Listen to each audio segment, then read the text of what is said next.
Hello, Heather here with Happiness Ever After, the channel and the business. I am here making content to help you in the pursuit of your happiness now and ever after. If you haven't checked out some of the other videos, see what we got, like, subscribe. They're all there for you for free. Enjoy. Today's topic is ghosting. This is step 4 of ending the process of ghosting yourself. Not other people, but it applies the same. If you fix yourself, you fix all your relationships. So there you go. So today's step 4, the last step in ending the cycle of ghosting, is to step into the foreground. So stop being the ghost in the corner in the back of the room, hiding in the ceiling. Probably not hiding in the ceiling, but you know what I mean. You know what I mean. So stop the cycle of ghosting by stepping out in your bright, shiny light. You've done all the work up until now. If you haven't checked out the other videos, there's three other steps, and they are not easy. But once you've done the hard work, all you have to do is trust that you have done it. That you have found a true place where you feel comfortable in your own skin, where you feel like you're on the right path. You finally know what you stand for, and you're able to go ahead and speak out and speak up and step into the front of the picture. Don't hide in the back. Don't say, no, I don't want to take a picture. You finally recognize your value and your beauty from the inside out. You know why people should value you, and you have something valuable to say, so you don't have to be silent anymore. Now, you don't have to go out and start confrontations with people at Starbucks or picking at people having a conversation amongst themselves. But if somebody asks your opinion, or somebody says a comment to you and expects you to agree with them and you do not, you no longer need to be silent. You can go ahead and speak up, say what you need to say. Let your true voice be heard. People may not like this, especially if these are people that you know, that you're all of a sudden sounding like you're changing your opinion, because before you used to maybe nod along or even make comments that would imply that you kind of sort of agreed with what they're saying. And now you're trying to step back and have a different opinion. And it may not be what these people want to hear, but that doesn't matter. And you know that now. Because if you've truly done the work on steps 1 through 3, and you have figured out who you are and what you stand for and why it matters to you, then you should have all the confidence in the world to speak up your true voice to these people.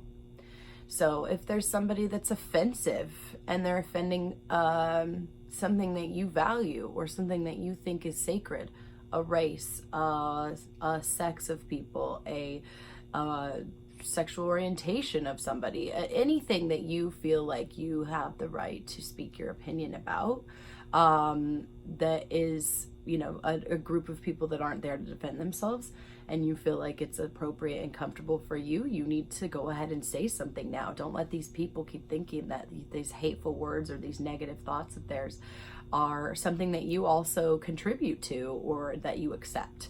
Because if it offends you, then I'm sure it offends someone else, and it is your right and duty to say something. You know, if you were not valuing your person, like how you look, your appearance outwardly, you were probably lacking something inside. As a personal trainer, I know that most people come to me or came to me with the desire to lose weight or change their appearance. Some came for health, but always were, you know, excited about the benefits of looking better as well. And there is the aesthetic. Obviously, we all, you know, read a book by its cover. We shouldn't, and I know we all try not to, but it happens. It's the first thing you see, let's be real. However, is it though? Because when somebody shines from inside and they have that bright personality, that positive love for themselves, that's contagious no matter what. And I think anybody would admit that some of the most beautiful people aren't what we would define in a magazine or in a movie as beautiful, but they are so outstanding in their oneness that it's overwhelmingly beautiful. And that's what I'm talking about. And also, looking better is never enough of a motivation to stick to a new health routine, to stick to a diet and exercise. Diet is always the hardest part. It goes up, it goes down, it's cyclical. Exercise, you could maybe walk here and there, you could push yourself to work out really, really hard until you injure yourself. I mean, you basically can get the exercise in if you had to, but the diet is the hardest thing to master because it requires you to change your routine. Your daily routine multiple times within a day. We should be eating, 5-6 times a day. Most people eat 2 or 3, but regardless, you do it multiple times a day, and it is something that is really bad habits established from a very young age. So it's really hard to break.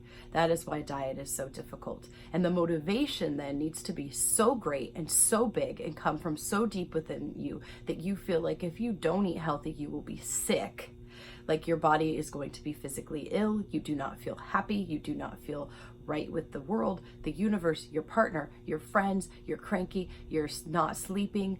All of that needs to come into why you decide to make dietary changes. And then the physical changes, the exercise and stuff will come along with it, because when you feel better, you'll want to move more and you'll see the benefits of exercise versus, what it does to your joints and your body.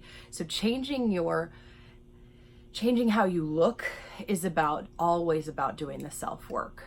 Okay, if you love yourself, then you want to take care of yourself. And if you want to take care of yourself, then you're going to be eating better. And if you're eating better, then you're going to be looking better on the outside, but you're going to be feeling better on the inside. So there's a magnified effect.